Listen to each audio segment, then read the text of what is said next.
नवदीप में एक देवानंद नाम के बड़े विद्वान भागवताचार्य पंडित थे, बड़े ही विद्वान पंडित थे। ऐसा बहुत कम देखने को मिलता है कि विद्वान हो और दैन्य हो, ये बहुत कम देखने को मिलता है। जैसे एक आए हुए थे महापुरुष बालाजी से, कितनी डिग्रियां उनकी थी। वो भगवान शंकराचार्य जी के अनुयायी, कई शंकराचार्यों को उन्होंने पढ़ाया। उनका गूगल में शंकराचार्य को नमन करते हुए ऐसे दिखाया गया, वो गुरु पदवी पे वो नमन कर। जब यहाँ आए थे वो, उनकी दैन्यता उनके सामने ऐसा मानो जैसे गरुड़ के सामने मच्छर, गरुड़ के सामने विद्वता की साक्षात चलती फिरती मूर्ति हो, लेकिन इतने दैन्य। आपका सत्संग सुना तो दर्शन की प्रबल इच्छा हुई। वाह, तो एक ऐसा लग रहा था जैसे कोई पिता विनोद कर रहा हो। समस्त शास्त्र कंठस्थ, चलते फिरते पुस्तकालय, कोई साधारण विद्वान। दैन्यता विद्या विनयम ददाती, दिखाई दे रहा था कि ये है विद्या का स्वरूप। एकदम भोले बालक की तरह बात, आरती दुपट्टा सब उठाना, एकदम ऐसे कि जैसे एक साधारण कोई असाधारण ज्ञान जिनको है। विद्या विनयम ददाती, पांडित्य हो और अभिमान न हो, ये बहुत बड़ी बात है। तो ये बड़े ख्याति प्रसिद्ध विद्वान थे, पर कहीं न कहीं विद्या का गर्व था। और महाप्रभु नवदीप में ही प्रकट हुए। अब इनको कैसे अभिमान में रहने देते, इनको तो श्री कृष्ण प्रेम में डुबोना ही था। ये जब देखते किसी वैष्णव को तो कोई खास दृष्टि से नहीं देखते। विद्वान में एक ऐसा होता है, विद्या का तात्पर्य होता है समस्त विकारों को, विषयों को परास्त करके स्वरूप में स्थित होना। शास्त्र ज्ञान का मतलब दूसरों को परास्त करके अभिमान में स्थित होना नहीं है, ये गलत ढंग है। शास्त्र ज्ञान का मतलब है विकारों पर विजय प्राप्त करना। वो नहीं है तो मतलब क्या? तलवार बांधे हुए एक भी वीर परास्त नहीं कर पाए तो वो तलवार किस काम की, वो अस्त्र किस काम का है? बहुत राइफल लिए खड़े हुए साधारण आके थप्पड़िया के चला गया, तुम्हारी राइफल किस काम की? काम क्रोध लोभ मोह मद मत्सर ईर्ष्या द्वेष में थप्पड़िया के चले जाते, तुम ज्ञानी हो, तुम शास्त्र ज्ञान हो। शास्त्र ज्ञान का मतलब है इसका प्रयोग करके देहाभिमान को नष्ट करके स्वरूप में स्थित होना। महाप्रभु चैतन्य देव जी को दया आई उनके ऊपर, ये वैष्णवों का अपमान करते हैं विद्वता के द्वारा और बड़े सूखे हृदय के हैं, इन पर कृष्ण कृपा तो होनी ही चाहिए। वो भागवत पढ़ा रहे थे विद्यार्थियों को, महाप्रभु गए एकदम भावावेश में, क्रोधित होने कहने, ओए पंडित, जानता है श्रीमद् भागवत का अर्थ क्या है? अर्थों का अनर्थ करता रहता है। और वो बड़े सम्माननीय नवीन अवस्था महाप्रभु, तो भागवत का अनर्थ करता है। श्रीमद् भागवत साक्षात श्री कृष्ण का विग्रह है। ना तेरे हृदय में प्रेम है, ना भाव है, ना भक्ति है, न वैष्णवों के प्रति श्रद्धा है, केवल अहंकार करता है अपनी विद्वता का।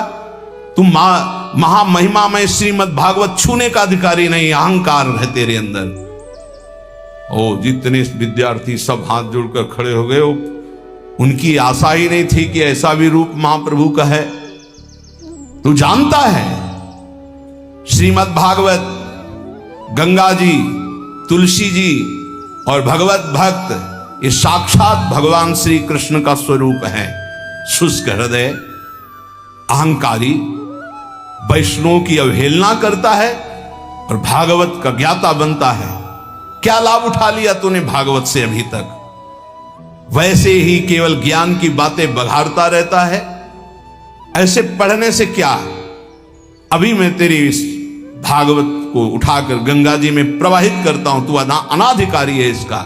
महाप्रभु भावावेश में ग्रंथ पकड़ने के लिए दौड़े, भक्तों ने पकड़ लिया। प्रभु शांत होइए, शांत होइए। भावावेश में प्रभु है, सब प्रभु को घेरे हुए है। प्रभु को ले गए एकांत, काफी देर फिर एकदम हा कृष्ण हा कृष्ण। कहा प्रभु आप तो वहां नहीं, हमें स्मृति नहीं, ये क्या श्री कृष्ण लीला, चलो हम उनसे क्षमा मांगते हैं। चलो, महाप्रभु के विचित्र भावावेश के रूप होते थे, विचित्र भावावेश के रूप। महाप्रभु आए, देवानंद उनका नाम था, भागवत प्रवक्ता का, और वो तो सुन्न पड़े थे एकदम, मतलब उनका दिमाग का ही काम नहीं कर रहा था। जब महाप्रभु लौट के आए तो कहा कि तुम्हें ऐसा लगता होगा कि हमने तुम्हारा, लेकिन तुमको एक दिन की घटना याद है? श्रीवास कथा सुनने आए थे और वो भावावेश में हो गए थे, क्योंकि श्रीमद् भागवत अक्षर अक्षर श्री कृष्ण का रूप है। और जब श्रीवास जैसे महाप्रेमी बेहोश हो गए तो तुमने अपमानित करके उठवा के बाहर फेंकवा दिया था उनको। हमें लगता है श्री कृष्ण ने तुम्हारे उसी अपराध का मार्जन करने के लिए ये लीला की। जो तुमने बुरी तरह से वैष्णव तिरस्कार किया था, एक कृपा मनाओ कि आज तुम्हारा वो अपराध मोचन हो गया। देवानंद जी बहुत विद्वान तो थे ही, उन्होंने प्रभु के चरणों में नमन किया। कहा प्रभु वास्तविक केवल हमें बुद्धि में केवल ज्ञान है शास्त्रों का, उसका कोई भाव नहीं, उसकी कोई स्थिति नहीं है। दैन्य बहुत प्रिय होता है प्रभु को भी और प्रभु के जनों को भी। चरणों में जे ही गिरने लगे से उठा लिया, जे ही हृदय से लगाया कि जो अभी तक इनको पढ़ने लिखने से नहीं प्राप्त हुआ था वो प्राप्त हो गया। तत्काल हृदय में प्रेम का उद्रेक हुआ और प्रभु के चरणों में साष्टांग लौट गए। प्रभु की कृपा हुई, नाम कीर्तन शुरू हुआ, उसी दिन से परम प्रेमी महाभागवत बन गए। प्रभु ने अपने निज जनों को भजन की प्रणाली की शिक्षा देते हुए कहा कि भगवान नाम तभी फलीभूत होता है जब अपने को सबसे दीन समझा जाए। नाम जापक अपने को सबसे दीन समझे, मैं सबसे नीच, ओ ऐसा आप सत्य मानिएगा। जो नाम जापक है वो कोई बनावटी नहीं कि वो बनावटी बोलते मैं अधम हूं, मैं दीन हूं, मैं नीच हूं, ऐसी बात नहीं। अनुभव होता है प्रभु की कृपा कहां और कहां मैं नीच, ऐसा दोनों का तारतम्य अनुभव होता है। अहंकार के कारण आपको अनुभव में नहीं आ सकता, लेकिन जब अहंकार रहित होगे तो दिखाई देगा कहां प्रभु की अपार कृपा और कहां अपनी अधमता, दोनों का। देखो स्वामी जी महाराज श्री ललिता जी के अवतार हैं, श्री स्वामी हरिदास जी, और अपने सिद्धांत पद में कह रहे हैं मोसो ना बिगारन को और तोसो ना संवारन को, तो ही मोई पड़ी होड़। अब विचार करो, हरिवंश महाप्रभु ही सजनी के अवतार हैं, वो कह रहे हैं क्वाहम तुच्छा परम मधमा प्रण हो गर कर्मा।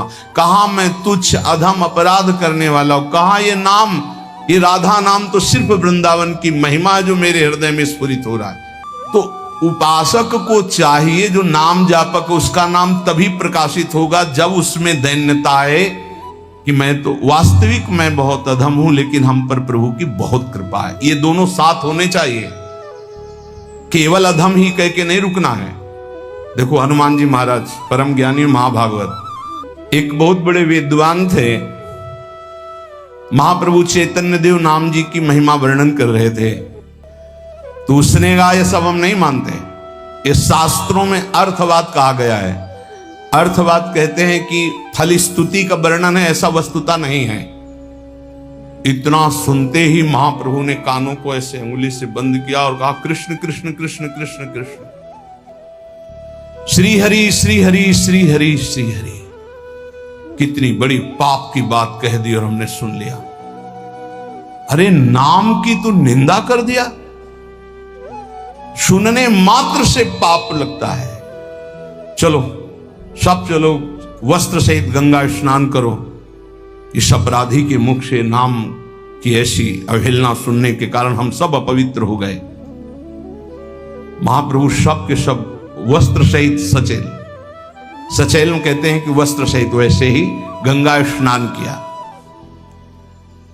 फिर गंगा जी में खड़े होकर के महाप्रभु भक्तों को कहने लगे, भाई तुम सच्ची मानो अखिल कोटि ब्रह्मांड नायक श्री कृष्ण के एक एक रोमकूप में असंख्यों ब्रह्मांड है।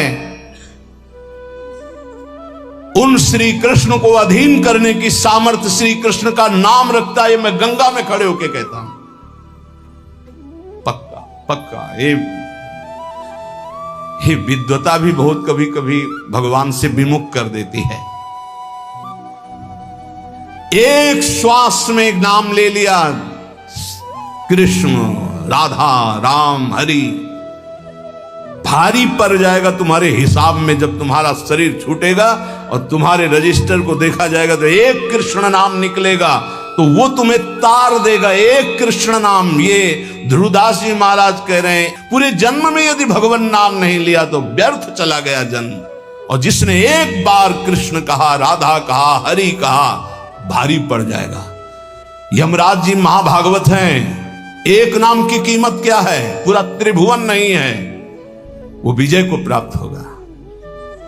असंख्य ब्रह्मांडों के स्वामी अजित को जो जीत ले वो है नाम।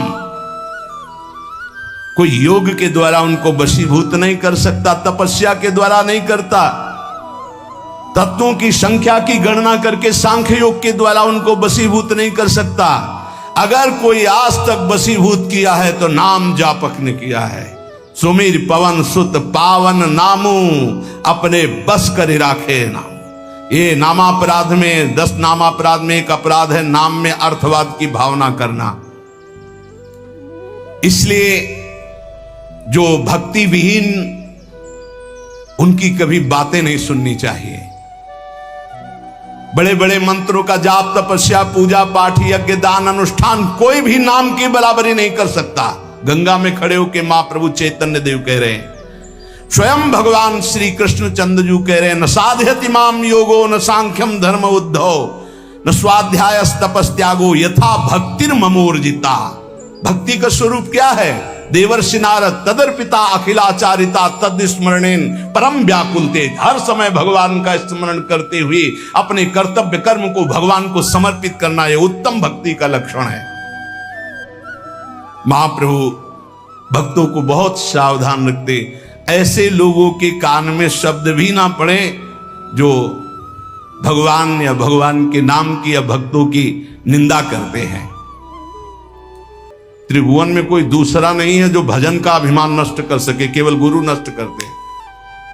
एकमात्र अहंकार पर अगर हथौड़ा कोई मार सकता है ज्ञान का तो केवल गुरुदेव है, दूसरा तो ऐसे ही बोलेगा, लेकिन वो सीधा प्रहार उसी अहंकार पर।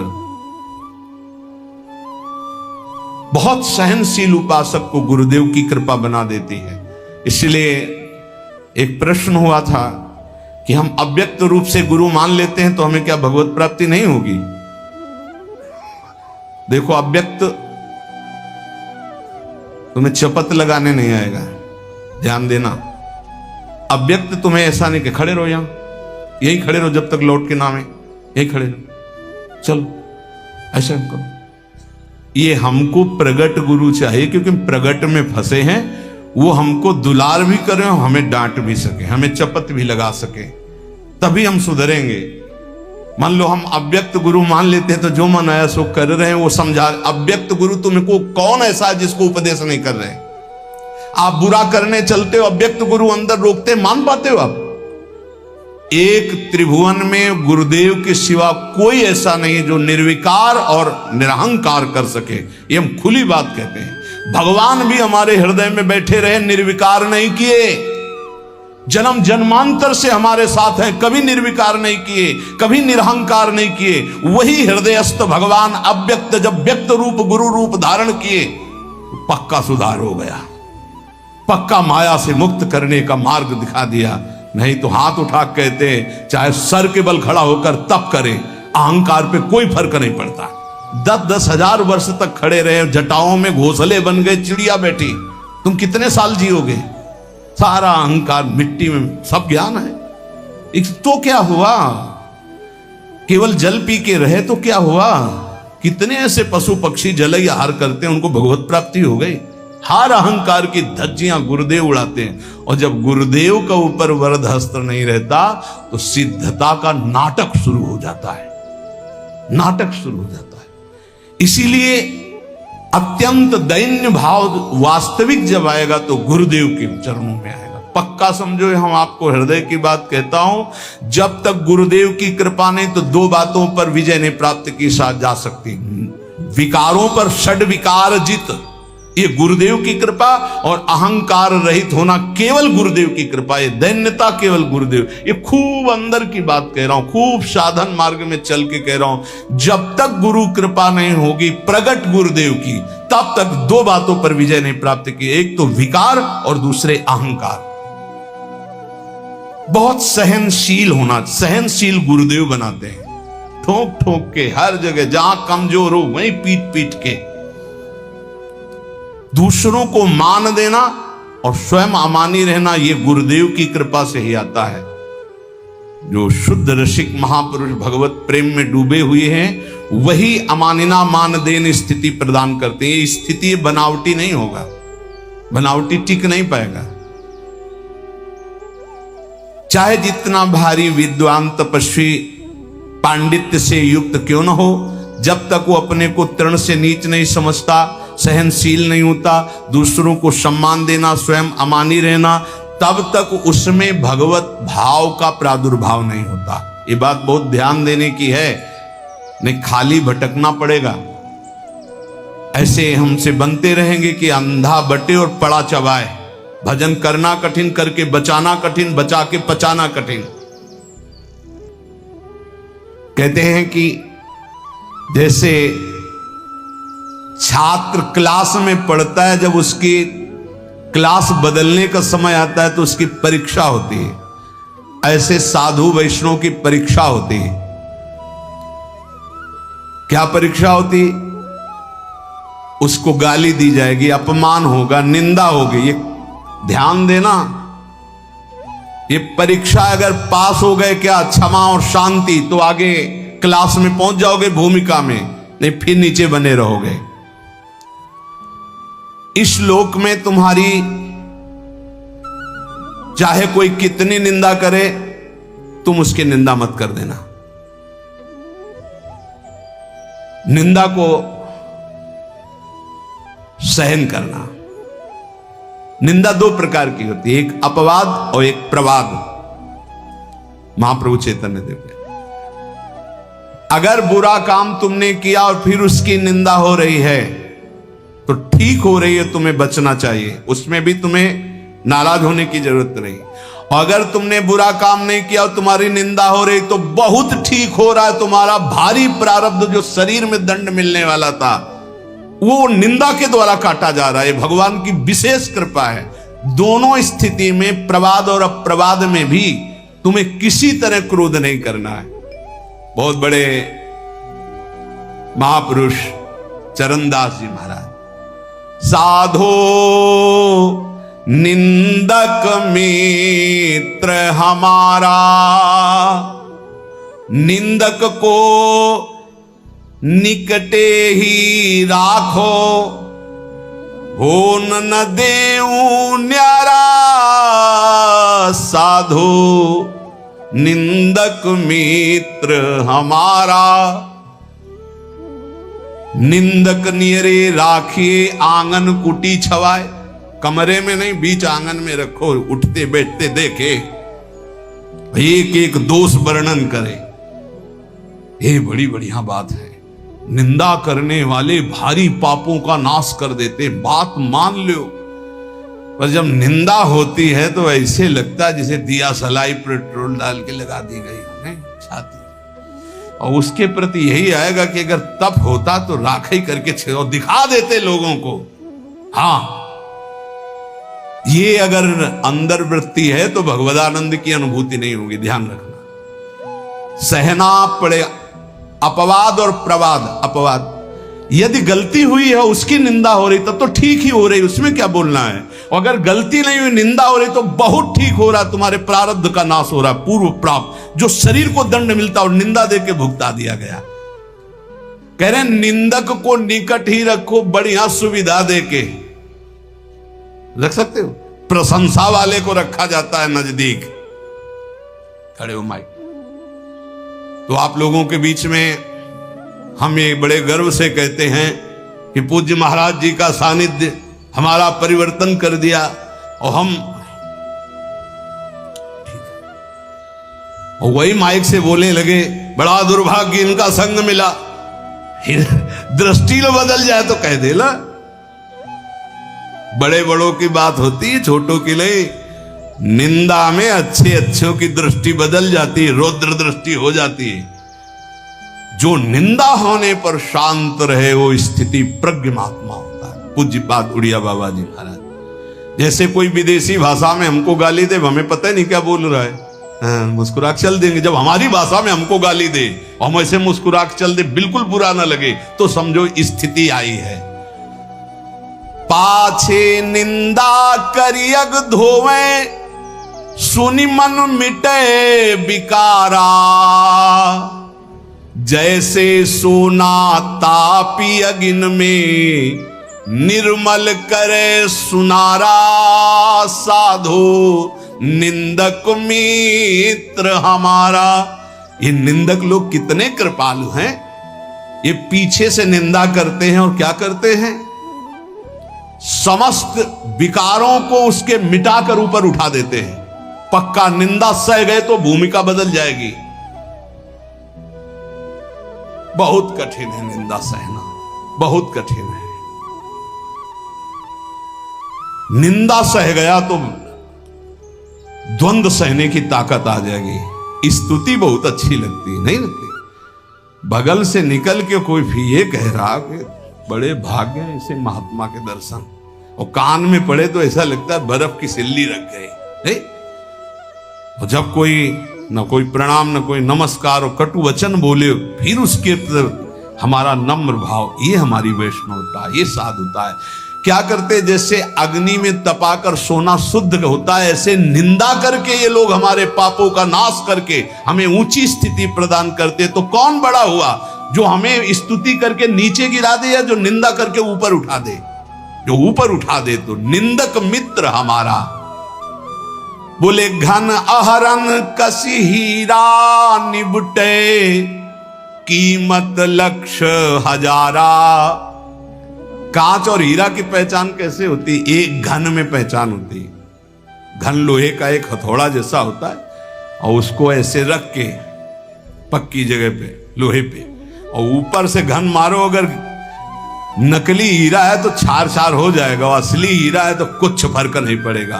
तो बोले असली संत में जहां गाली गलौज निंदा अपमान करो कोई फर्क नहीं पड़ा, अगर टूट गया तो नकली हीरा था, असली हीरा नहीं।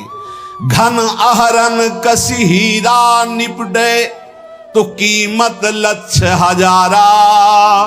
ऐसे जाचत दुष्ट संत को, करन जगत उजियारा।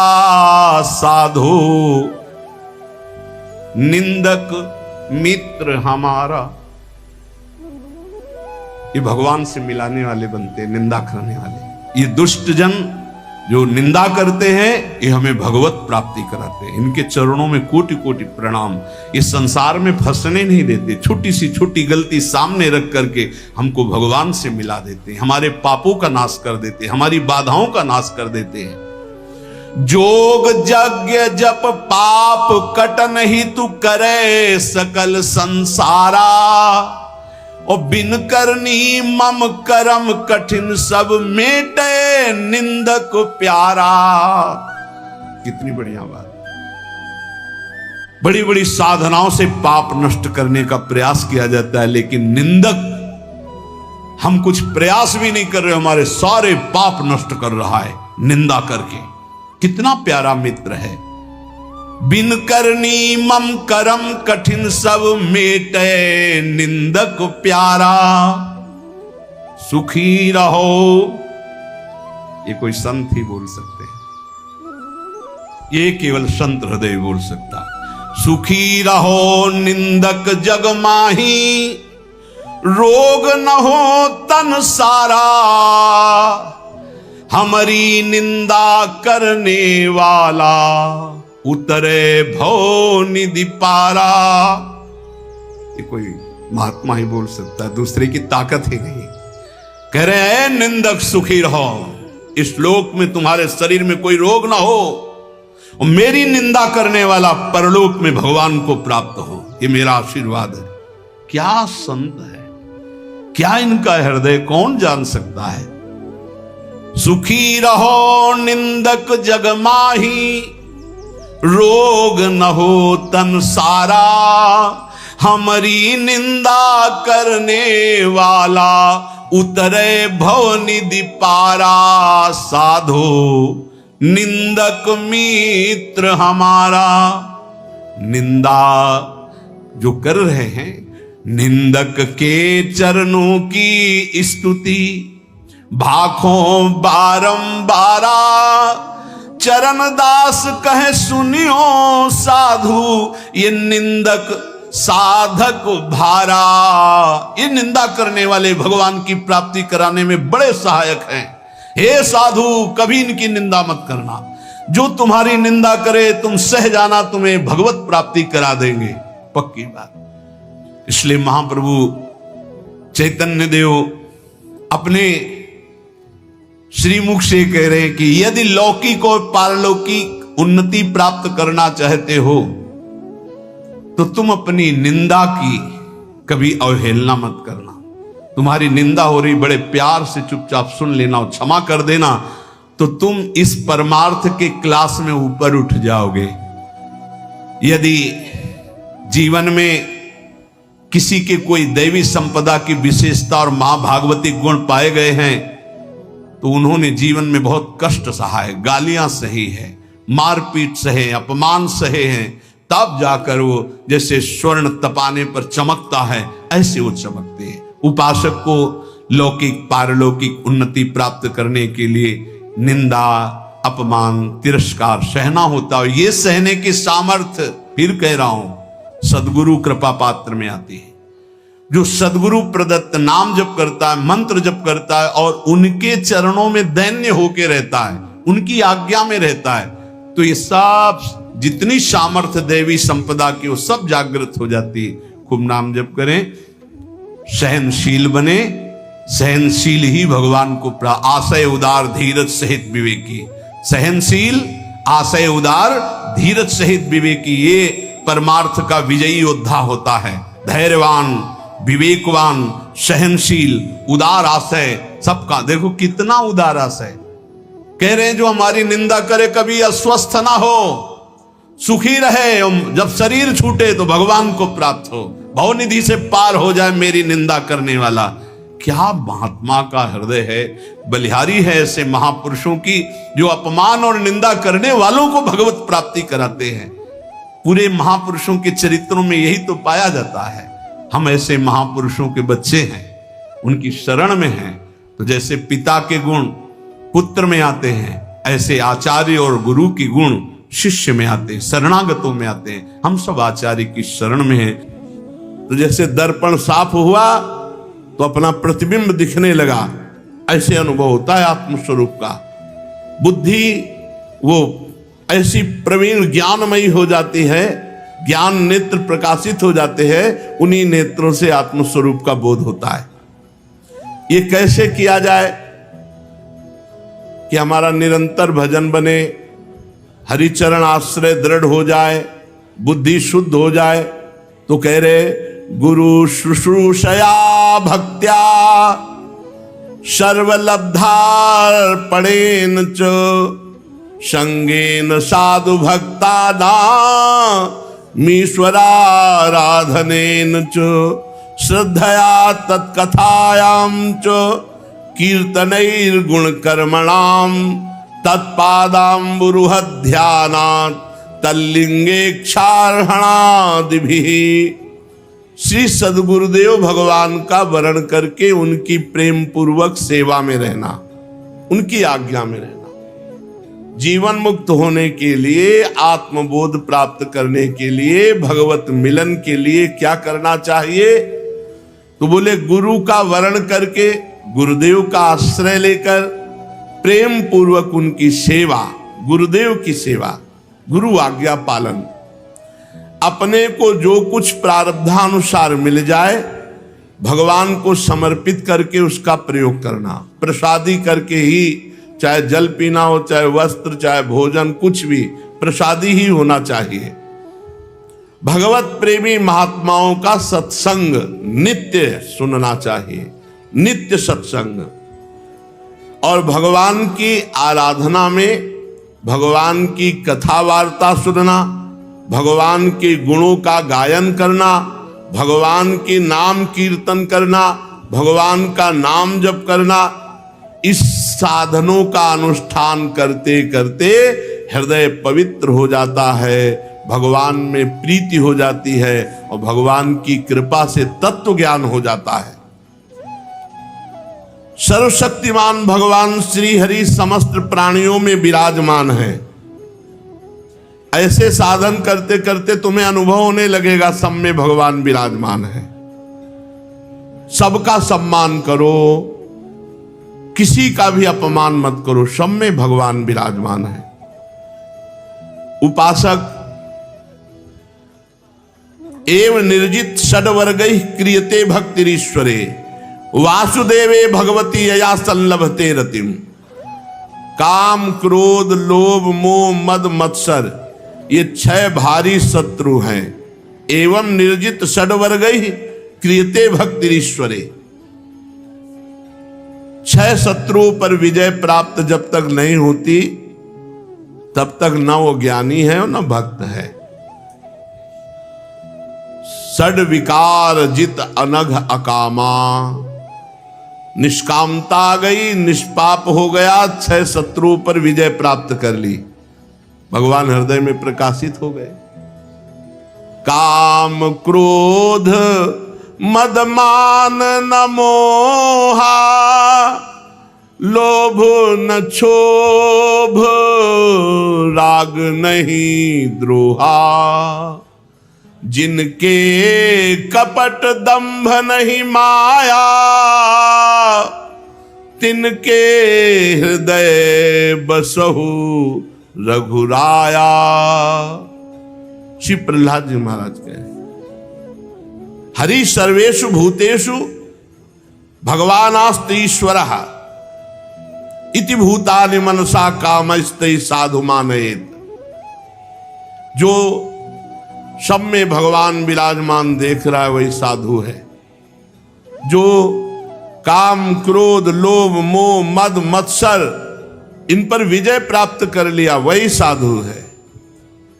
जो भगवान की भक्ति में मगन रहता है, खूब नाम जप करता है, वो इन दोषों पर विजय प्राप्त कर लेता है। उसे वासुदेवे भगवती यया संलभते रतिम। भगवान श्री कृष्ण में अनन्य भक्ति, प्रेममयी भक्ति, प्रेममयी अवस्था प्राप्त हो जाती है। किनको? जो गुरु का आश्रय लेकर उनकी प्रेम पूर्वक सेवा करते हैं, अपने को जो कुछ मिल जाए सब भगवत प्रसादी करके भगवान को अर्पित करके प्रयोग करते हैं। भगवत प्रेमी महात्माओं का रोज सत्संग करते हैं।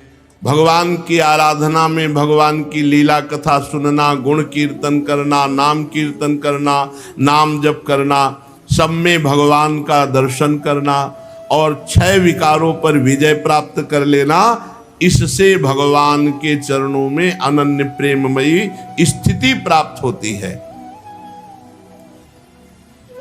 जब भगवान के लीला चरित्रों का गायन करते हुए ऐसा उद्रेक हो कि आंखों में आंसू आ जाए, कंठ अवरुद्ध हो जाए, रोम रोम पुलकित हो जाए, संकोच छोड़कर जोर जोर से भगवान के नाम को चिल्ला चिल्ला कर गाना, नाचने लगना, वो ग्रहग्रस्त पागल की तरह कभी हंसता है, कभी रोता है, कभी नाचता है, कभी भगवान के भावना में लोगों के चरणों की वंदना करता है।